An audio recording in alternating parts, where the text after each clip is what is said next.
I don't want to spend a lot of time on this private investigator, but that is fascinating and hilarious. That's a lot to unpack if that was his golden age. That's all I have to say.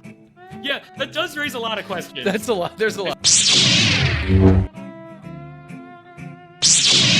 Hello, and welcome to May the Review Be With You with Nick and Joe. I'm Joe. I'm Nick. And today, Nick, I am so excited. It is time for us to return to our time travel draft series. Baby, Finally. We're back, Nick. We're back. Finally. We've gone through a few of these films, but we kind of took a pause over the summer. Yeah, big summer break for the time travel draft because summer releases for TV and movies are pretty huge. So we were super busy with that. Of course, Acolyte, House of the Dragon, The Bear, Deadpool and Wolverine, which is just a massive film. And yeah, now the summer's over and we've got a little bit more downtime with main releases. We do have Rings of Power coming out, but that's a weekly release. So we'll be on Threads a lot more talking about that rather than on YouTube and podcasts. And so we get to finally get back to our time travel draft. And what not a better place to pick up than your beloved Midnight in Paris. I'll let you take away the intro here. And thank you. I'm so excited to go over this film for a lot of reasons. This has just always been a fun film that I think it's always been in my top 10 favorite films of all time. Midnight in Paris. A, I'm a sucker for time travel films, which of course that's why we're talking about it today. But also B, it's just a really fun Owen Wilson romantic comedy, right? And actually, it's because of this movie that we even started time travel draft, if you recall correctly. Yeah. There was a conversation Nick and I had sometime last year where we were talking about season 2 of Loki and just randomly brought up to Nick. It was like, yeah, this isn't even the first time that Owen Wilson and Tom Hiddleston have been in a time travel thing together. And I think at the time you didn't know what I was talking about, right? I had no clue. I was like, well, what's the name of this movie you're talking? I have no idea. And then you dropped Midnight in Paris. I'm like, I've never seen this film. And then I watched it, and I was just blown away that one, was pissed I'd never seen it, and two, like, I also love time travel movies. So I was double pissed because it also was a time travel movie I had not seen. Fantastic.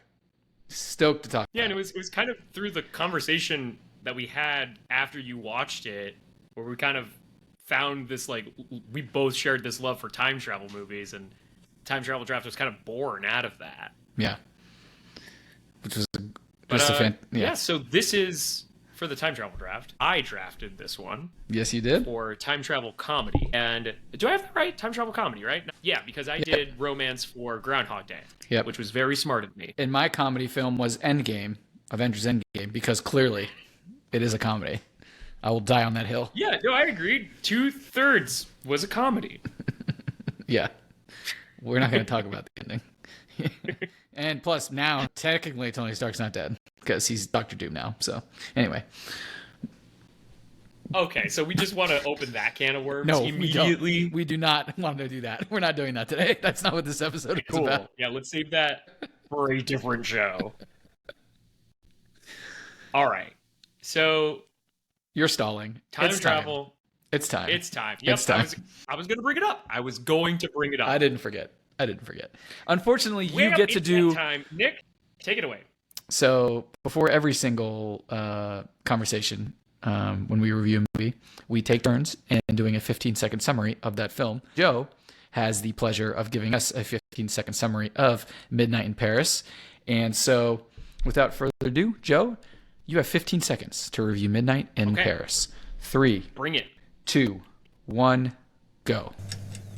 A Francophile in the year 2010 who loves the 1920s accidentally finds himself in Paris 1920, where he meets famous artists and psychologists and writers, and discovers that I forgot. You didn't even, honestly, you didn't even finish the plot.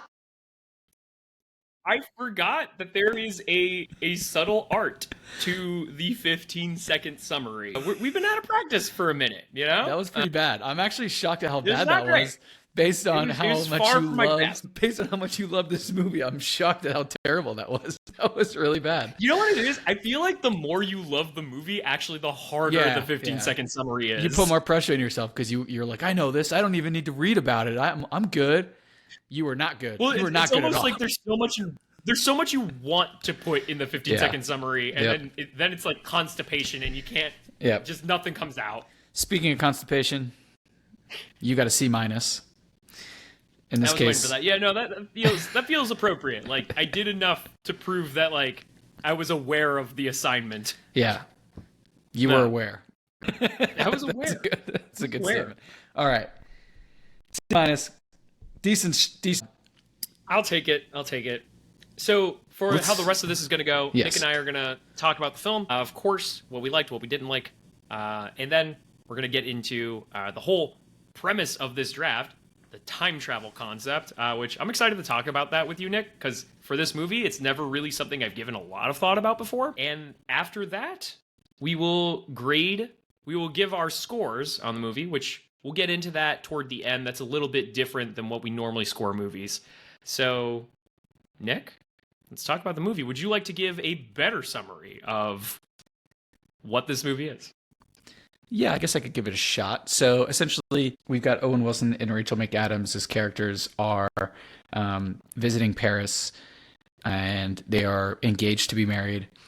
They, Rachel McAdams and her family's character are horrible human beings, and Owen Wilson is a script writer, a Hollywood writer, and he's writing a book that he really wants to be good, but he's nervous about. Anyway, they're in Paris visiting, and Owen Wilson. What's his character's name, please? Gil. Gil. Thank you. Oh my goodness. Yeah, but they Gil, keep calling him Jill. Jill. Yeah, Gil stumbles onto. He's walking through Paris in the middle of the night, towards midnight, and he somehow finds his way into the 1920s, which we'll get into that, and he meets all of these writers that are his heroes and befriends them. Also falls in love with a woman from the 1920s. And essentially goes on this journey of self-discovery and like what it means to like live in the moment. And so eventually realizing that he loves Paris and wants to stay there. And, then his marriage falls apart because, well, one, they're horrible people. So this whole thing is like, it's a very, he spends a few days in Paris and essentially changes his whole entire life, which I'm sure is not necessarily realistic, but very awesome and charming. And he ends up time traveling during this to the 1920s. And that's kind of an overview, I guess. Yeah. Yeah, and then it turns into like a lesson learned toward the end, right? Yep. Not your typical boy meets girl, boy loses girl, boy gets girl again. Nope. Yeah, it's more of a discovery of I guess I don't know how else to describe it except where you might be pointing your love, like perhaps like redirecting it toward the present, right? Yeah, that's great. But I think that's a good way to sum up the movie. What you just did right there. Awesome. So I do want to reflect on one thing though, since we're getting into now the portion of this of things that we like and don't like. This might be the third or fourth time I've seen this movie, and I don't know if it's occurred to me before, but as you said this about Rachel McAdams' character Ines and her parents, they're really awful people, or like right, like they're in this amazing city and like they just so unimpressed with everything, right? They seem like the typical like ugly American. And, I think that's an accurate impression of who they are. However, this is the first time watching this movie that I've ever watched and been like, Gil kind of sucks too. Like, Gil sucks. Like, everyone around Gil sucks more than Gil, but Gil is not that great either. Like there are a couple times in the beginning of the movie where, even before Ines's friend Paul becomes, like, very annoying, where Ines is clearly trying to talk to Gil, and Gil's like just off in his own little world. Like he's just busy like romanticizing the past. I mean, it's kind of his problem, right? Like the whole reason why the movie even takes place is because he can't appreciate what's in front of him. He can't appreciate the present. And well before Ines makes any kind of like mistake or wrongdoing by cheating on Gil, which, is a revelation, at least for Gil at the end of the movie. He's not paying attention to her. Their first conversation is they're in Paris and he's talking about the rain and he's like waxing poetic about it, and Rachel is just like, oh, who would want to be wet? Like, she's just reacting to everything he's saying, and he just ignores her. He just keeps on going on the whole time. So yeah, Gil kind of sucks a little bit. Yeah, at least in the beginning. And the beginning stands out to me a lot too for a number of reasons, and one of them is just that right away you know that they're not right for each other, and you just want them to break up because they're so horrible together. But the other thing that stands out that's even before that is it takes 4 minutes for the opening credits to finish. Yeah. And it's like a Woody Allen thing or something. Like, oh, yeah, nailed that. For 4 minutes, we're just getting beautiful French jazz background music and shots of Paris. And it's very sweet at first, and then you realize, oh my God, Woody Allen is just making me wait 4 minutes until the first characters like jump on screen. So that stood out to me on the rewatch. So just to like comment on that further, like, you're right that like that is a Woody Allen thing, but I think there are a few filmmakers that he highlights in this movie, and I can't tell you if like he's referencing like any single one of them directly with that opening, but like he most certainly is like referencing like the French New Wave of things, right? And France was obviously a really big part of cinematic history. I think he wants to highlight Paris in particular, with like the beginning of this movie, to at least reference or acknowledge that, you know, the very roots of cinema, right? Right. Yeah, it's great. It's a great call. So yeah, those are things that stood out to me. And of course, other things that I really liked were just the cast of characters that we got. I mean, the 1920s, or the Roaring Twenties, as Gil will call it, is just unbelievable with the amount of artists and creativity that come out of Paris in this time frame. It's you watch the movie and you're like, there's no way that this all happened. All these people existed in this time, but it like did, most of them, and it's unbelievable to have the revelation while you're watching the movie. So that's really cool, and we can dig into that, of course. And can we just dig into it right now? Yeah, sure. Let's just go. It's one of the funnest parts of this movie. Yeah, right? It's so good. I feel like before we got like Marvel cameos, right, of different superheroes jumping into each other's movies, it was this movie. Right. You know, like it feels like you're in this party and there are all these faces that, you know, you're not necessarily friends with, but like you recognize them and you get so excited about like, well, who else is at this party, right? And it's literally a party that he keeps meeting all of these people at. It's really cool. Of course, I'm sure you will probably agree. The standout to me is Corey Stoll as Ernest Hemingway. Just kind of steals the show wherever he is. Yeah, that's a huge highlight. And Tom Hiddleston as Scott Fitzgerald, like old sport. Old sport. Just having him say old sport a million times, I'm like, well, I mean, Leo crushed The Great Gatsby, but come on. I mean, this would have been a great casting as well. It was awesome. And yeah, just so cool. We got Pablo Picasso. We got Dolly. I mean, just the cast. Skirkenstein. The just the amount of like cameos, you know, of real life cameos is really what they are in this kind of sense. It is fantastic and really fun. And just such a cool way to explore the 1920s in Paris in a time travel movie. You know, I mean, because Gil's reaction when he realizes what's happening is complete disbelief, excitement. You know, for someone who's a writer to be able to experience this time frame of history is like really fun. I do love, like, it actually does take him some time to recognize what's actually happening, right? Like he doesn't get it right away, and there's something that feels really very realistic about that, especially with like, was it Cole Porter? That like he keeps hearing him play, And I think he turns to Zelda at one point, and like he doesn't say this exactly, but it's the same idea of like you're fucking with me, right? Like, Right. Yeah. like, Like he didn't write like that. none of this is real. He's not the writer of this. Like we're not in the Right, we're right. not in That's the the scene. That's 20s. the Yeah. scene. Yeah. Yeah, So but he so didn't fun. write it. Yeah.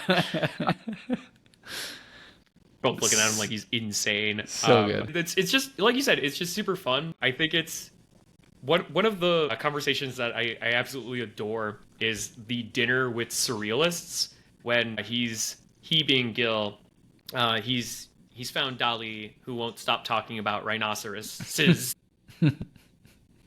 and they're joined by Monray and Bunel, who are both photographers and filmmakers, and they sit with Gil, and Gil says, all right, like this isn't going to make any sense, but like I am sliding through time and I'm in love with this other woman. And I think it's Monray that's like, yeah, you're sliding through time. Like, what's weird about that? Like totally on board with it, which for the surrealist, double thumbs up. I loved this joke. Just the whole dinner itself is, or I guess they're just grabbing a drink. The drink itself is just funny, especially with Dali just not. Mm-hmm. He won't stop obsessing about rhinoceroses. Which I guess this shows like my art history. Like I didn't know that was a thing for Dali. Yeah. The melting for sure, but not the rhinoceri. Yeah. I was not aware of that either. So quite a funny thing to discover during this. One quick fun fact about the movie that I wanted to just, because we talked about Woody Allen. Best original screenplay won an Oscar for best original screenplay in 2012. That's right. Like, awesome. You know, It deserves it. definitely deserved some love there. Ton of other nominations, of course, but that was really a fun little fact that I enjoyed Was reading. one of the nominations for best cinematography? I believe so, but you know what? I'm not 100% sure there. I know what best picture was one of them. Oh wow, I didn't realize that. Let me You know what? see. I'm glad to hear that. I don't remember what it would have been competing with in 2010, but I'm very glad to hear that. This is, as I've mentioned before, it's close to my heart. I enjoy this film. Okay, so best picture, best director nominations. It doesn't look like cinematography actually. Best product That's a bummer. design nominee, but yeah, won a best original screenplay, and that was 2012. So, anyway, I could definitely believe that.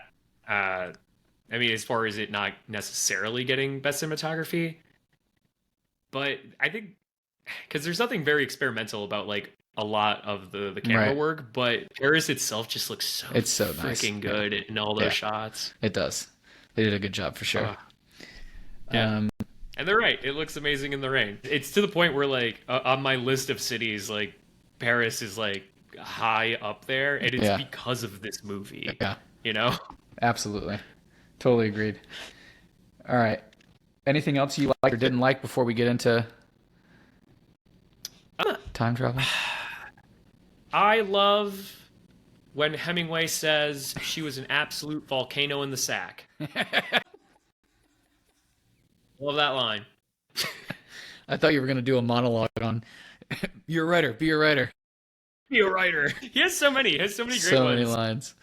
Yeah. I wrote one of them, which was no subject is terrible if the story is true, Yeah. if the prose is clean and honest, and if it affirms courage and grace under pressure. Beautiful. Love that.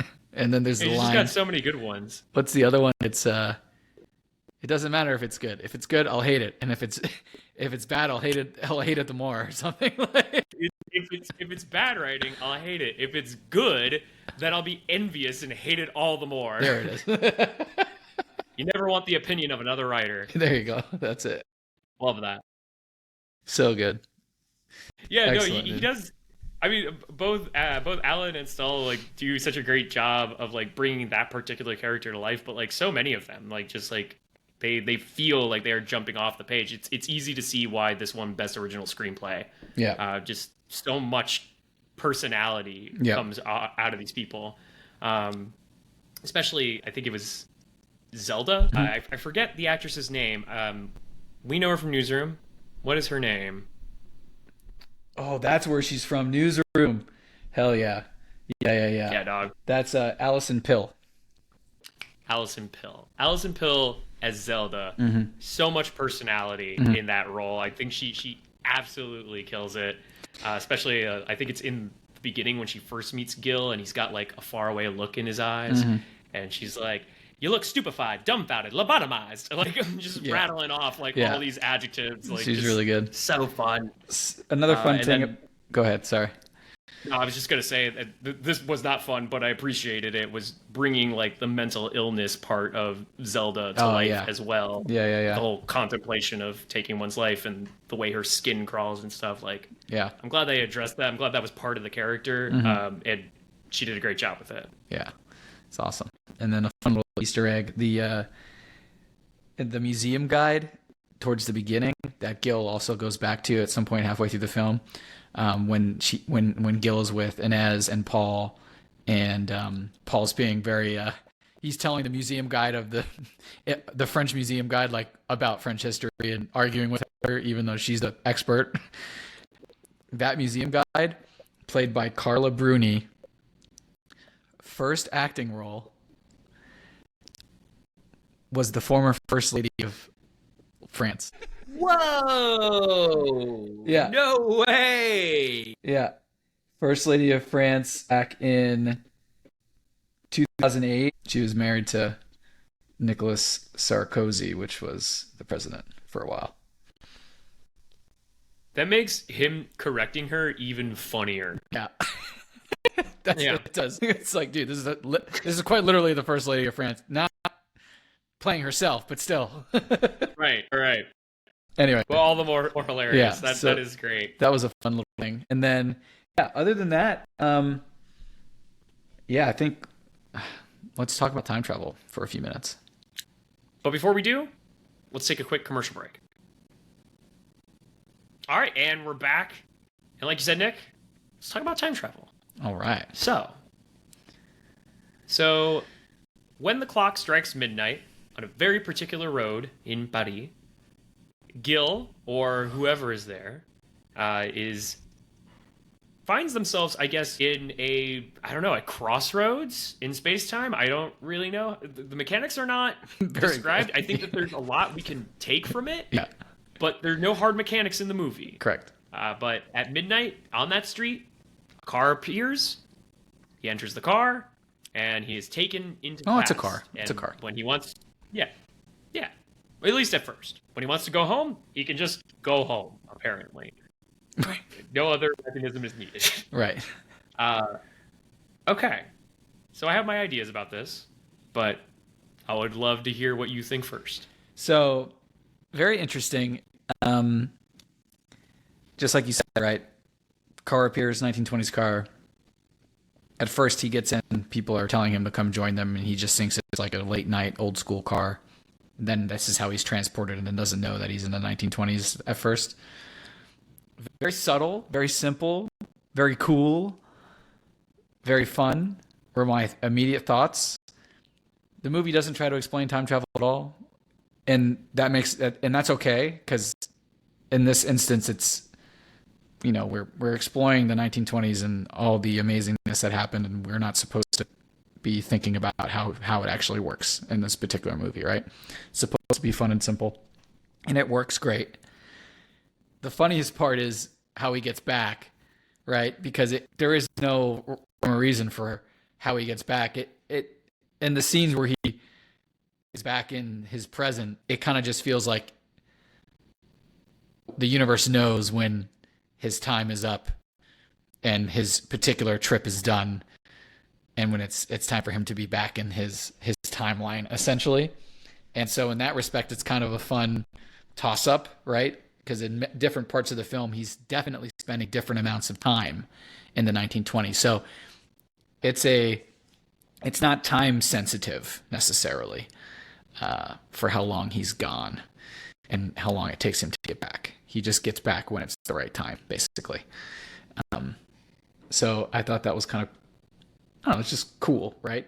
Time travel mechanic wise, like there's no explanations. So from a scoring perspective, you're going to do poorly. But from a movie perspective, it's fun. Those are my initial thoughts, at least. thing. And then, of course, it's really cool that really it seems like if you get into the car, if you don't get out of the car, you keep going further back in time.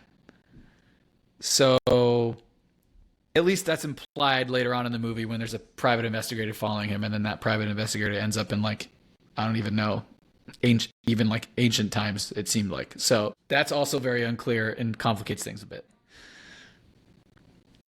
So I have my thought on that very specifically. But before we get to it, I agree with what you said. The time travel mechanic does not matter in this movie. There's a reason why it's not explained. It doesn't need to be bogged down by it. And truthfully, this is a story about people over-romanticizing the past, right? And not really appreciating the moment of the present, right? And what better way to explore that than literally taking people and transporting them into the past to see if they were right or wrong, right?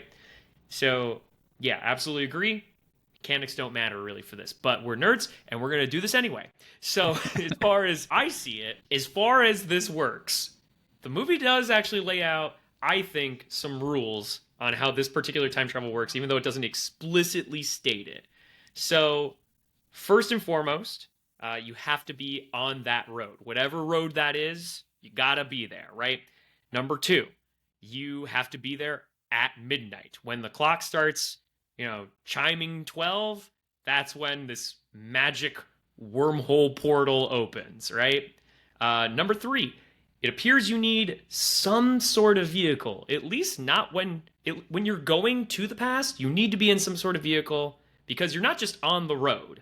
A vehicle from the past appears, and then you get into the vehicle, and it takes you down, right? But like you said before, when you're going back to the present, apparently that doesn't matter. All logic is just out the window. No rules on going home. Last rule, and maybe it's the most important one. So, reiterate. Street, time, car. Last thing, I think you need a golden age of thinking, right? I think there needs to be a spot in time that you identify as like the golden age. So in the beginning of the movie, Paul, the guy that Ines is obsessed with, the pedantic gentleman, right? He says that nostalgia is denial, and nostalgia is denial of the painful present. It's called the golden age of thinking, golden age thinking, right? This comes up again later in the movie when Gil and Adriana journey back into the 80s, which is specifically what Adriana identifies as the golden age. And she even says as much when Paul Gauguin says that the age of the Renaissance was way better. And she's like, no, that's crazy. This is the golden age. So very specifically, like we're dropping that language in two different spots. One spot to define Gil, and then Adriana identifies herself as such too. Great call. So I think you have to have that. That's a great call. Which leads us to the last person who time travels. Right. Detective Tisserand, who ends up in 18th century Versailles with, I want to say, if Euro history's serving me, I think that's King Louis XVI. I don't know. There's a lot of Louis. There was a lot of Louis. He ends up in Versailles, and he's trying not to get killed. He was there at midnight with a car on the road. I guess he ended up there because he had a golden age of thinking for 18th century Versailles. I don't know. That's the theory I'm rocking. I don't want to spend a lot of time on this private investigator, but that is fascinating and hilarious. That's a lot to unpack if that was his golden age. That's all I have to say.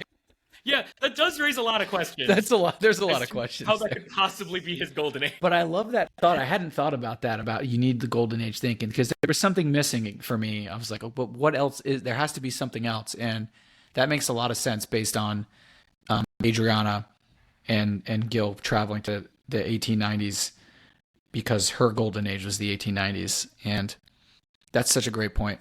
I love that.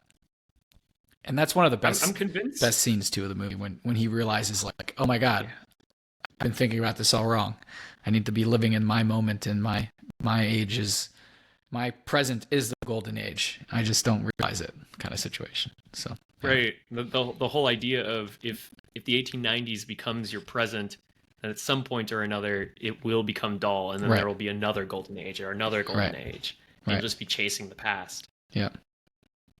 I'm convinced that the conversation with Paul in the beginning of the movie, I think it's before he tells the former first lady of Paris that she's incorrect. I think it's before that scene where he mentions that thing about the golden age of thinking, and it stands out. That conversation circles back in two ways.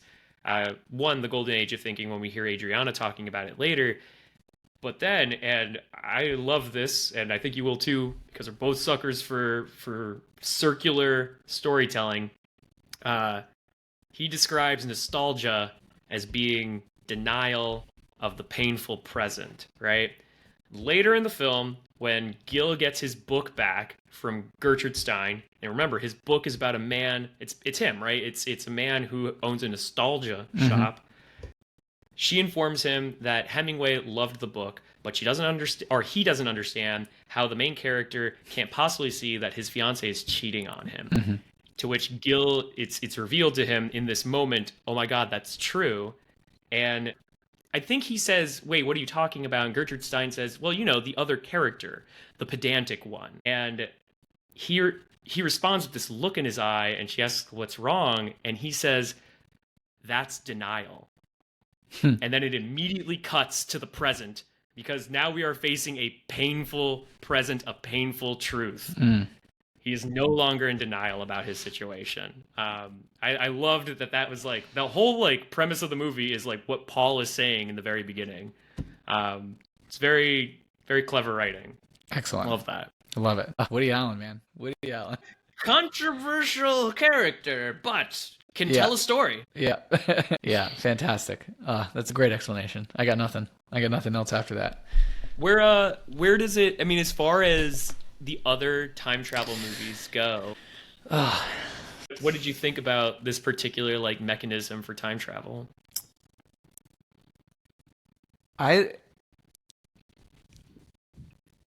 love the simplicity of it. I think it probably ranks on the lower end, overall, because it's not you think time travel, you think high tech, or you think science, or you think something like this, sci-fi, which is awesome. You don't think getting into the kind of vehicle of the place you want to go to, and then so subtly just being there, and there's no you don't even know that it happened, right? And so the subtletiness of it is really fun. But as far as just my overall ranking, I think it's probably on the lower end for reasons of just loving the sci-fi-ness of some of the other time travel we've talked about. But I don't know. I do like simple stuff. The simplicity is really cool. So it probably it's got some charm to it that probably gives it a little bit more on the appreciative factor, if you will. I do think it's funny that we have in this draft reviewed the time travel mechanism from Harry Potter and the Prisoner of Azkaban, which is literally a series based in magic, and somehow this movie had the most magical time travel we've seen so far. Even J.K. Rowling's there was a logic to it, at least to how it worked, not the why. Yeah, that's such a great point. Yeah, the time travel in Harry Potter and the Prisoner of Azkaban works really well. We've had this conversation. Yeah. So J.K. took time. She took her time to map it out. And this movie is more magical because of the least amount of an explanation of everything we've reviewed so far. It's such a great point. Yeah. That's funny. I will say this though, at least for the time travel. Yeah. At least it doesn't rely on Back to the Future rules of, you go back to the past, you change the present, change the future. When Gil goes back to the past, apparently it was always noted that he would be in the past because there is physical proof in Adriana's journal that he was there. Yeah.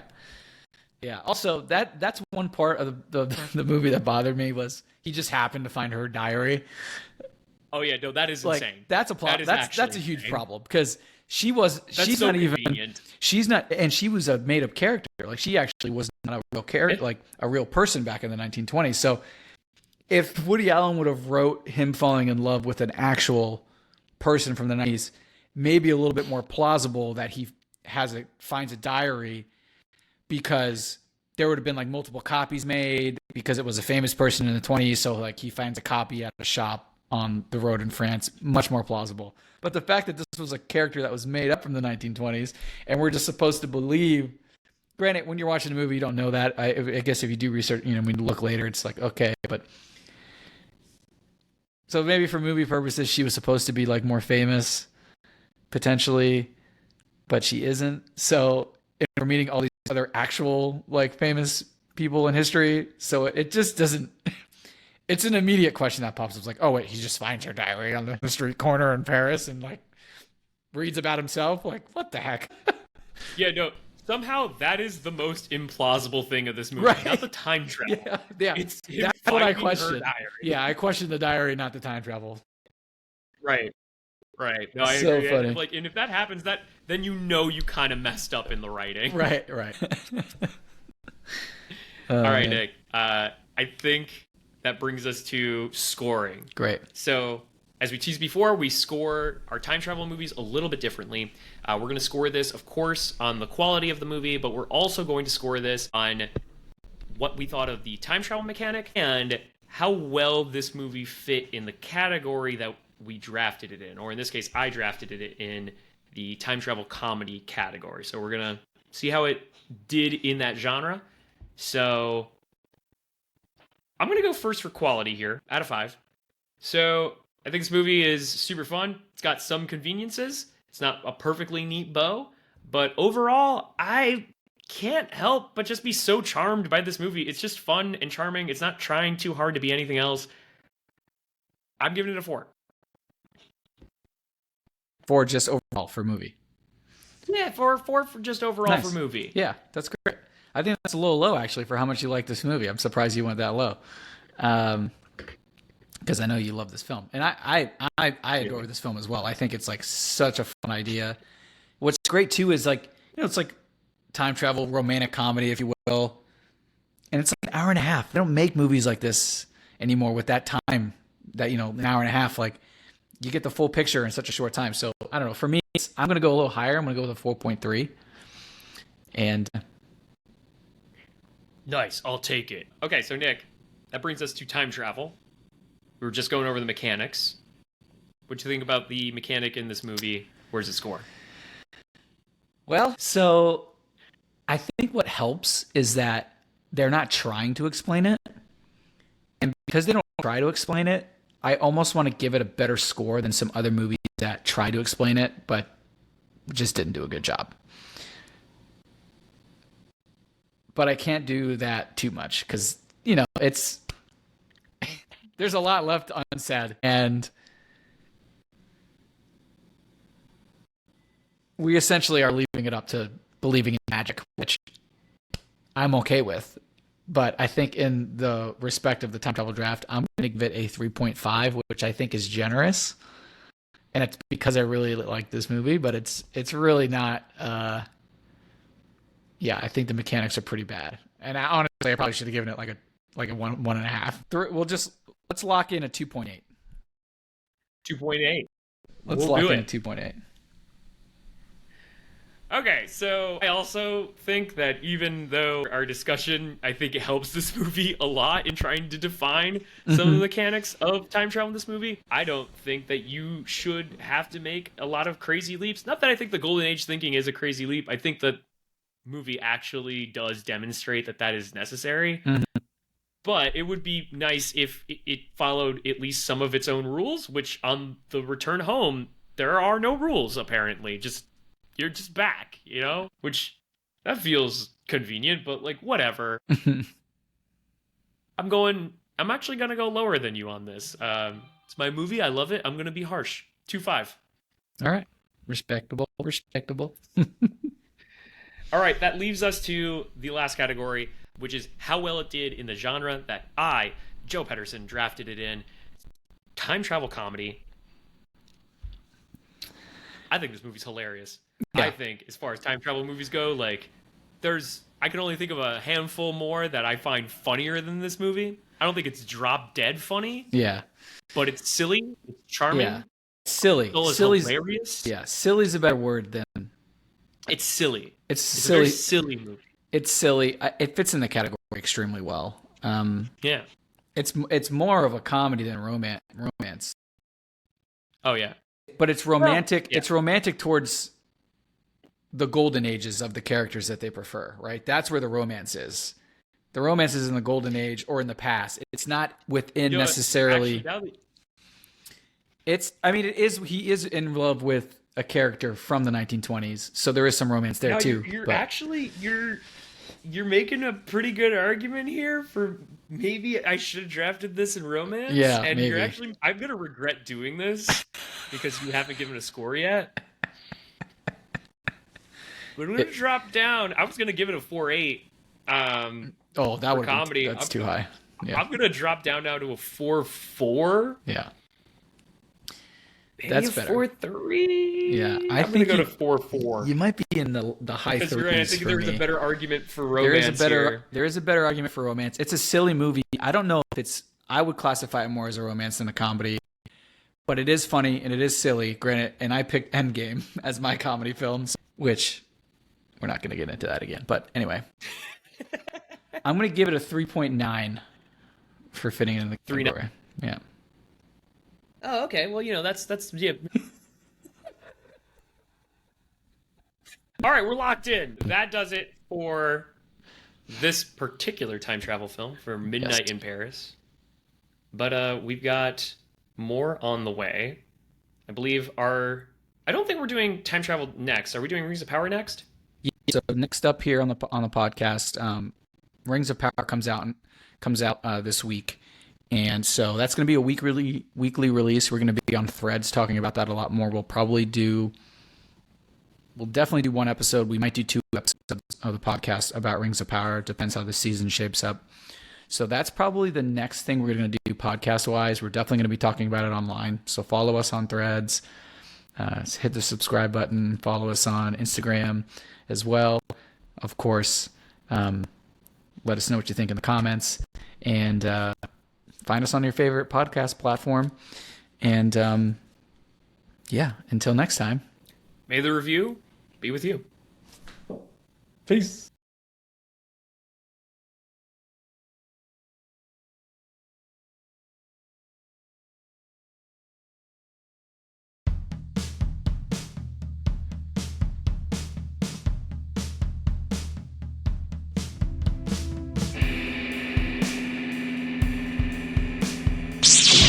Yeah.